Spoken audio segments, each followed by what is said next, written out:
नमस्कार, मैं हूं आपके साथ हर्षिता और आप देख रहे हैं स्टेट टुडे न्यूज। आइए शुरुआत करते हैं देश और प्रदेश की कुछ खास खबरों के साथ।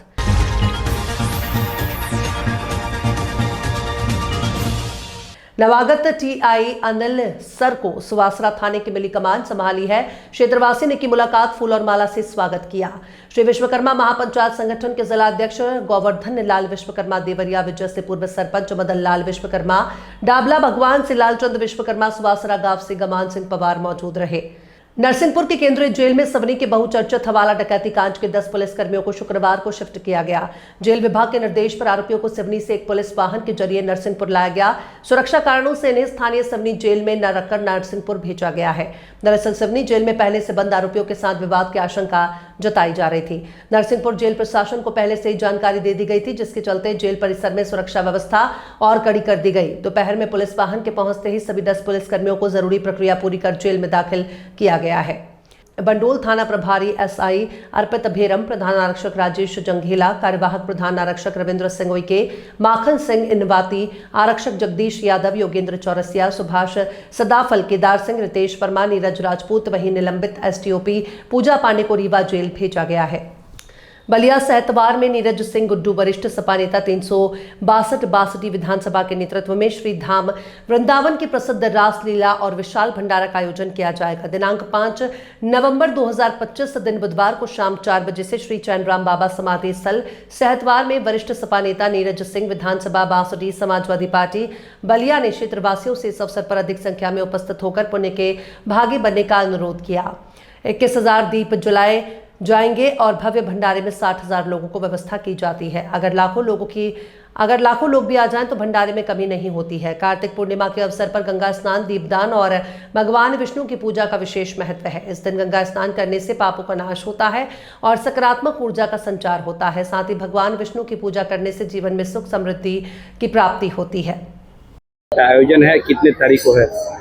हर वर्ष हम लोग चैनराम बाबा के प्रांगण में कार्तिक महोत्सव गंगा आरती के रूप में हम लोग मनाने का कार्य करते हैं। कार्तिक महोत्सव बनारस से विद्वान ब्राह्मण आते हैं जो गंगा आरती का कार्यक्रम करते हैं। वृंदावन से रासलीला आता है, हरिधाम से वहाँ के लोग रासलीला कार्यक्रम करते हैं और भव्य भंडारे का कार्यक्रम होता है जो 50-60 हजार लोगों का भंडारा होता है। अधिक बढ़ जाए, चाहे जितने लोग आ जाए, बिना प्रसाद ग्रहण करे कोशिश यही रहता है कि कोई न जाए। और ये चैनराम बाबा की तपोस्थली है, चैनराम बाबा के आशीर्वाद से ये कार्यक्रम होता है।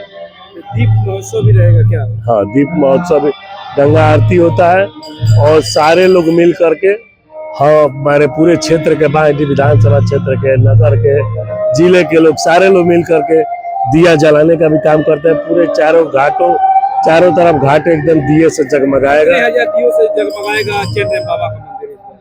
लगभग 21,000 मान के चलिए। 21,000 दियों से। अध्यक्ष जी, आपके मन में ये ऊर्जा, प्रेरणा कहाँ से मिलता है कि इतना बड़ा कार्यक्रम हर साल निस्वार्थ एकदम पूरे तन मन धन से आप लगे रहते हैं और अपने सातवार के क्षेत्र के लिए और बांडी विधानसभा के लिए काफी अच्छा सा कार्यक्रम कराते हैं? देखिए, श्री चैनराम बाबा का, बाबा महत्वलेश्वर नाथ का, भोले बाबा का, हनुमान जी का ये आशीर्वाद है। और हम लोग कीर्तन चूंकि पहले से होता था, हमारी नगर अध्यक्ष सरिता सिंह है, वो भी कहे कि हम लोग गंगा आरती, और तो ये चैनराम बाबा की प्रेरणा है जिससे हम लोगों ने ये कार्यक्रम शुरू किया। और अनवरत हर साल ऐतिहासिक ये कार्यक्रम होता है, तो ये सब चैनराम बाबा का आशीर्वाद है। उन्हीं के आशीर्वाद, उन्हीं के प्रेरणा, मुख्य अतिथि भी है क्या कल के लिए? और अपने कार्यकर्ताओं सबके साथ मिलकर के कार्यक्रम सफल होता है। मैं अपने सहयोगियों को, अपने कार्यकर्ताओं को भी मैं बहुत बहुत धन्यवाद देता हूँ कि जो कार्यक्रम मैं निर्धारित करता हूँ, जो कार्यक्रम मैं शुरू करता हूँ, उस कार्यक्रम को सारे लोग उस कार्यक्रम को सफल बनाने के लिए तन मन धन से लग और उस कार्यक्रम को सफल बनाते हैं। कल के कोई मुख्य अतिथि भी रहेगा क्या सर? कल ये चूंकि गंगा आरती का कार्यक्रम है और भव्यता है, तो जो लोग आएंगे सभी लोग हमारे चीफ गेस्ट हैं, हमारे मुख्य अतिथि हैं, सबका उतना ही सम्मान है।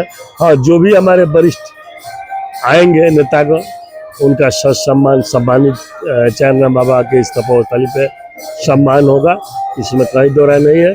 और जो हमारे नेता हैं वो आएंगे उनकी इस बार का सम्मान जो देंगे। जो कला मंच है, कहाँ से कलाकार आ रहे हैं और कैसा प्रस्तुति रहेगा इस बार से? रासलीला का कार्यक्रम है, वृंदावन से आ रहा है। अभी तो वो लोग कनाडा में थे, अभी परसों या टीम आ रही है। वृंदावन की टीम वही आती है। अभी कनाडा में कार्यक्रम कर रहे थे लोग, कल का आए लोग, वृंदावन आएंगे लोग, तो आ जाएंगे कल। कार्यक्रम भंडारा में कितने लोगों के लिए व्यवस्था की जाएगी लगभग? तो देखिए 50 से 60 हजार लोगों का हम लोगों का टारगेट रहता है, लेकिन लाखों भी हो जाता है तो कोई हम लोगों को वो दिक्कत नहीं है, कार्यक्रम कितने तारीख को रहेगा? क्योंकि यह कार्यक्रम चैन राम बाबा के आशीर्वाद से होना है। हमारे महंत श्री 1008 जी रहते हैं, सुखदेव दास जी महाराज, उनका आशीर्वाद रहता है और लोगों के आशीर्वाद से ये कार्यक्रम भव्यता प्रदान करता है।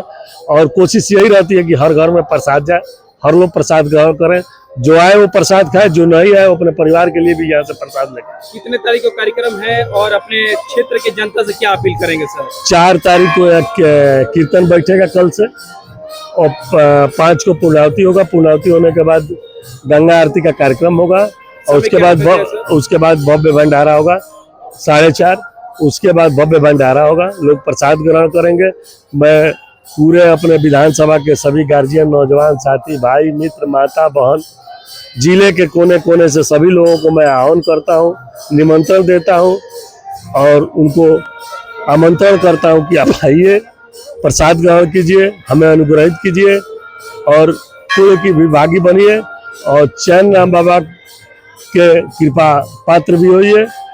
और जिसके यहाँ तक मैं नहीं पहुँच पा रहा हूँ, कह नहीं पा रहा हूँ, हो सकता है मुझसे छूट जा रहा हो, तो मेरे जो भी सहयोगी हैं, शुभचिंतक हैं, जो भी हमारे प्रेमी हैं, मैं उन सभी लोगों को हाथ जोड़ के निवेदन करता हूँ कि यही मेरा निमंत्रण समझिएगा। चैनल के माध्यम से और आपके चैनल के माध्यम से ही हमारा ये निमंत्रण समझिएगा और सारे लोग निमंत्रण स्वीकार करके अधिक से अधिक संख्या में आए और प्रसाद ग्रहण करें। यही हम सबसे हाथ जोड़ के कामना करते हैं कि ये मेरा निमंत्रण समझिए। राजगढ़ जिले के सारंगपुर जनपद पंचायत क्षेत्र के ग्राम पंचायत पटाड़िया डाबी गांव में तुलसी शालिग्राम विवाह के धार्मिक आयोजन पर 5 दिवसीय आयोजित कार्यक्रम के तहत कथा और भंडारे का आयोजन के साथ रविवार की शाम देव प्रबोधिनी एकादशी के अवसर पर पटाड़िया डाबी गांव में समस्त ग्रामवासियों के द्वारा भक्तिभाव के साथ भगवान शालिग्राम और माता तुलसी का विवाह समारोह बड़े ही धूमधाम से संपन्न हुआ। गहरी नींद से भगवान नारायण के जागने के बाद सभी शुभ कार्यों की शुरुआत होती है। पटाड़िया डाबी गांव के श्री राम मंदिर से भगवान की बारात डीजे और ढोल लगाड़ों और आतिशबाजी के साथ निकाली गई, जिसमें महिलाएं, युवा सभी लोग नाचते गाते जुलूस के रूप में चल रहे थे। समीप के गांव काकड़ से दर्जनों कार और ट्रैक्टर के साथ गांव के लोग बाराती बनकर पहुंचे। इस दौरान कुल पुरोहित पंडित दुर्गा प्रसाद शर्मा के द्वारा वैदिक मंत्रोच्चार के साथ विवाह के पूर्ण रीति रिवाज के साथ विधि पूर्वक पूजा अर्चना के बाद भगवान शालिग्राम और माता तुलसी का विवाह कराया गया।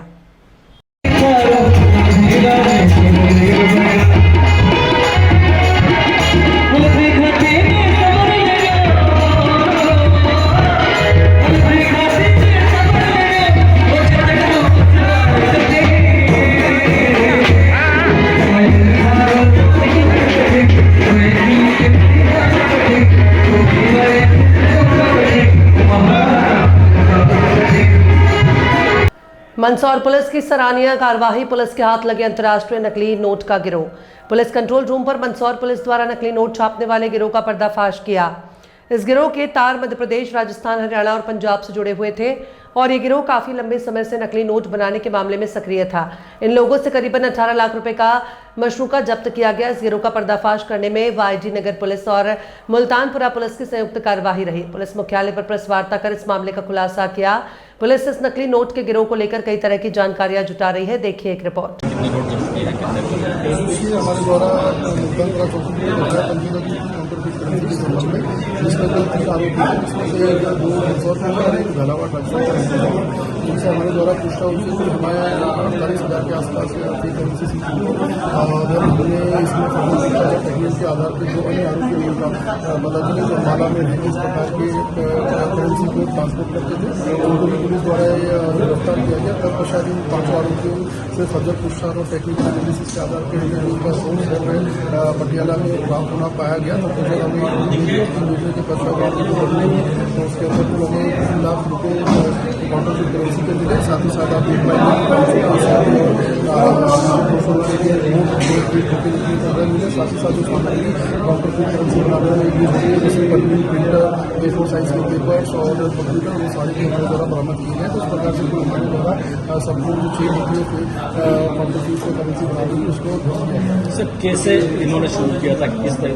देखिए ये बेसिकली यूट्यूब से वीडियो देखने सीखे देखिए किस प्रकार से काउंटर की करेंसी बनाई जा सकती है। तो शायद इनके द्वारा इसको बरामद किया और ये जो गिरोह है ये basically north west Madhya Pradesh में पंजाब हरियाणा और अन्य लोगों में भी काउंटर फीस करेंसी सप्लाई करने का काम है। कितने वर्षों से काम कर रहे हैं और कितनी करेंसी जो है ब्लैक करेंसी बाजार में चला चुके हैं? तो इनके जो 2000 ऑलरेडी कंप्यूटर है और साथ ही साथ 5 वर्षों इस कार्य पर ध्यान दे रहे हैं और हमारे द्वारा सर कहाँ बनाते थे, कैसे बनाते थे? इनका जो घर था उसके अंदर कुछ कमरे थे जो इसमें से किसी पर्पज के लिए बुक कर रहे थे, तो वहीं पे सारा सामान से सामान हमको प्राप्त हुआ और वहीं से हमने इसको सर देखने में जैसे मूल लग रहा है, कितना डिफरेंट क्या? अब इसमें कि प्राइवेट फैसला अगर आप देखेंगे जिसमें आपको ये वकील तो नहीं होगा, लेकिन सफाई से गाड़ी लेकर आते हैं आप इसमें प्राप्त होंगे, साथ ही साथ जो कंपनी यूज़ करते हैं उसके अंदर रीतियाँ प्राप्त होंगे, खाने को लेकर वो उस क्वालिटी करनी है, तो सारी चीज़ों से पता चलेगा कि कंपनी। बागसेवनिया थाना क्षेत्र में देर रात खूनी संघर्ष, युवक के ऊपर धारदार हथियार से हमला किया। आरोपी हमला कर मौके से फरार हुए। सूत्रा साहिब, उस्मान, अनस और 2 अन्य साथियों के साथ मिलकर रिजवान और रिजजू पर किया हमला। पुरानी रंजिश के चलते वारदात को दिया गया अंजाम। घायल युवक की हालत गंभीर बताई जा रही है। घायल युवक का एम्स अस्पताल में इलाज चल रहा है। बागसेवनिया थाना क्षेत्र का है मामला। तो ये थी देश प्रदेश की कुछ खास खबरें। ऐसे ही खबरों को देखने के लिए आप देखते रहिए स्टेट टुडे न्यूज़।